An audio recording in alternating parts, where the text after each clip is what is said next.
What's up, comic book fans? And welcome to Comics Icons. Now, JJ, what they call me. And today, we got more Blood Hunt. With this one coming by way of the first of a new 3-part miniseries tie-in called The Amazing Spider-Man Blood Hunt. But when this Blood Hunt event kicked off, Spider-Man enjoyed getting to really unload on these vampires, since there was no gray area on who was bad when it comes to the vampires. That is, though, until he ended up coming face to face with the human element of this event. And so many innocent people have been turned into vampires now. And because of that, this isn't so fun anymore for Spider-Man, since now the person that he's punching could have been someone's loved one just the day before, which makes this kind of hit different. And if you missed that issue or any other from this Blood Hunt event, then I'll place a card at the top of your screen right now. And I'll put a link up at the end of the video as well. But it was also in that last Spider-Man issue where, in the very end, Spider-Man came face to face with the Lizard. So if you guys are ready to find out if the Lizard King ends up being a major player here, and what's going on with Morbius, someone who you would expect to be very prominent in this event, then you guys know what time it is. Let's get it. So we picked this issue up with Spider-Man already engaged in a fight with the Lizard. And he really doesn't have time for this with the whole vampire apocalypse happening right now. But the Lizard won't let Spidey get away, so he's forced to keep fighting the giant reptile. But when Spidey finally takes a step back and waits for the Lizard to charge him, he doesn't. He just stands there like a zombie. But that's when Misty Knight shows up and tells Spidey that he was just trying to get his attention. And now Spider-Man is even more confused about why Misty Knight would even be teamed up with the Lizard. But strange times make for strange bedfellows. And right now, they need Spider-Man's help.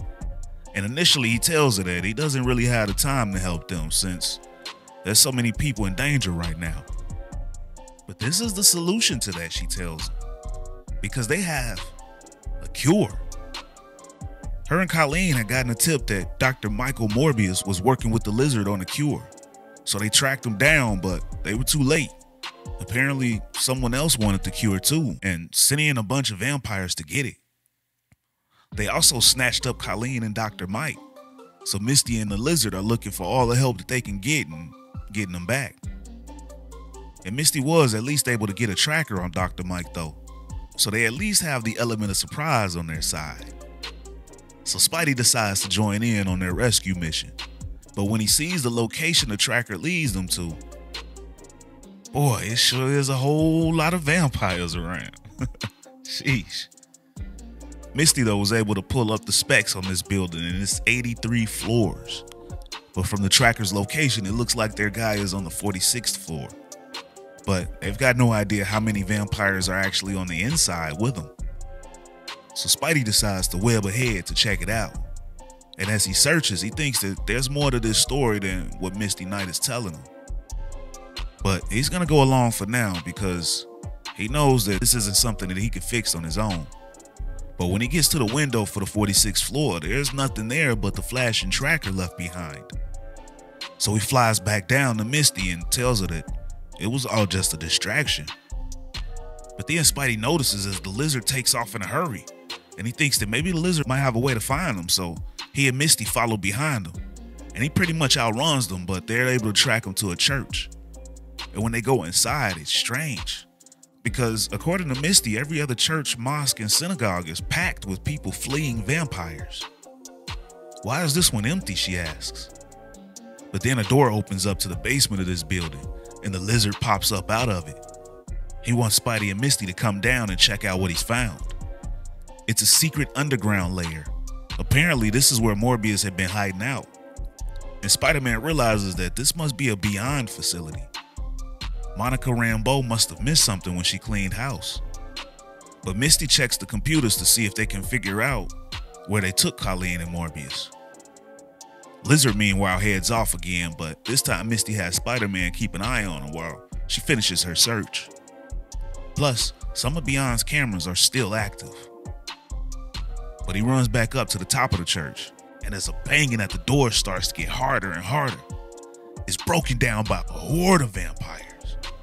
And Spidey thinks that they're safe since they're in the church, but this is a Beyond facility and not a real church. So the vamps come inside without any hesitation, and now another fight is on. And Spidey yells down at Misty that they've got trouble, but she still needs a few more minutes to get them a location.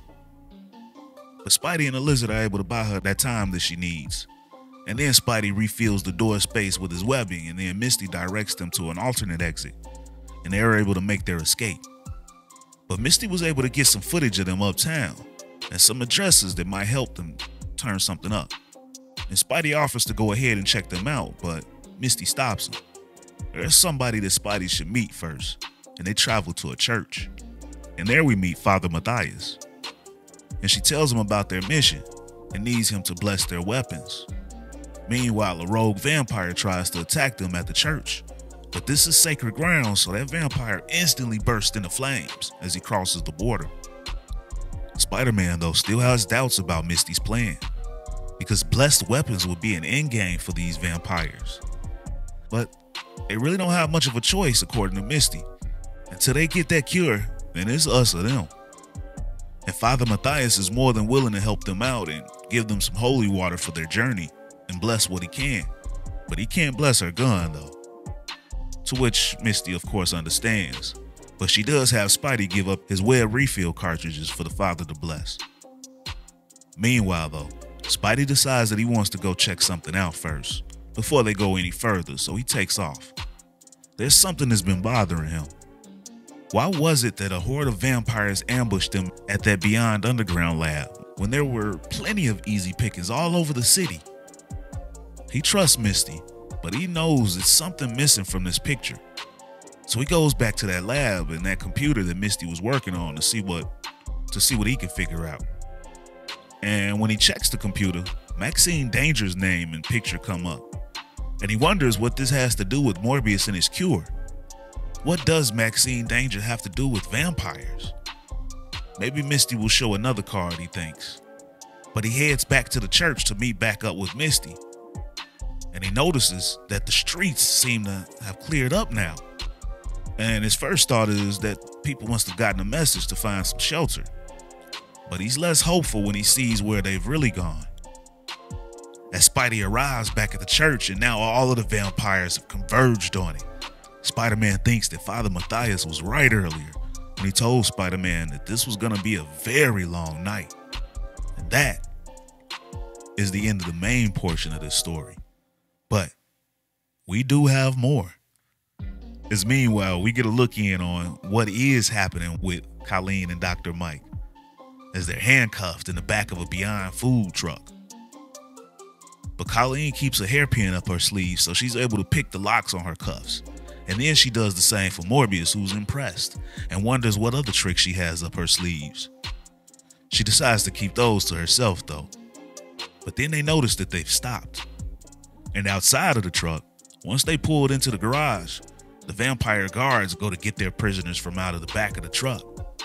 But as soon as they open the back door, out come Colleen and Morbius making their attack and escape. But they can't get out the way that they came in, so they decide to go search for an elevator that Morbius noticed. And as they head towards that elevator, Colleen wonders if Morbius had any idea of who it is that could be behind this. But Morbius has none, nor does he know why Colleen and Misty Knight stormed his underground laboratory. They do end up finding that elevator though, but when they take it up and exit, they quickly get an idea of who's behind this. An entire corporation run by vampires. And of course, there's a huge fight that ensues. But then the vampires all stop and Morbius realizes that means their master must be approaching. And Colleen thinks that this is the perfect time to escape. But then she's snuck up on from behind and bitten by their master, who then has her taken away and then reveals himself to Morbius. Then he apologizes to Morbius for the circumstances of their meeting. But he wonders if Morbius is at least impressed. And Morbius is indeed curious more than anything else. This definitely was no small undertaking. But he also has no idea who this guy is, which doesn't surprise this guy. When he was alive, he tells Morbius his name was TJ. a forgettable name for an insignificant man, a lackey for the Beyond Corporation.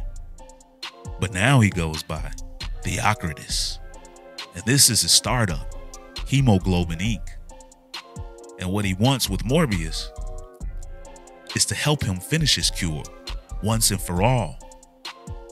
And that, ladies and gentlemen, is the end of the issue. So what did you guys think about the issue? And how are we feeling about this Blood Hunt event as a whole so far? And did you guys care for that Theocritus reveal or nah? And why do you guys think that Misty Knight is only giving Spider-Man pieces of this puzzle? Also, do you guys think that Morbius will play a role in saving the day, or will he go along with the rest of the vampires? Y'all know I want to hear all those conspiracy theories, so let them fly. And as always, if you guys enjoyed this video and this channel, and you'd like to support the channel, then you could do so by stopping by the Comics Icon store and picking you up some of this new merchandise, including the background music heard right here in this video available for download, or by joining the Iconic Fan Club channel membership, and there'll be a link in the description to join. But with your membership, you'll gain access to weekly interactive live streams with yours truly, where we could talk about everything that's been going down in these issues, as well as ones that you'd like for me to go over in the future and other comic book news. Plus, you'll get loyalty badges, member shoutouts, and up to 20% off of Comics Icon's merchandise from the Comics Icon store. And now we've got new tiers to the memberships as well, starting at just 99 cents. And every tier gets access to the weekly live streams. Now, how's that for an easy way to help out and support your favorite channel? Or you can donate to the channel with a super thanks. And if you're not able to do any of those, then you can still be a tremendous help to this channel's future by dropping a like, share, and subscribing to Comics Icons for more icons in the comic book world. But ladies and gentlemen, it's about that time. I'm out.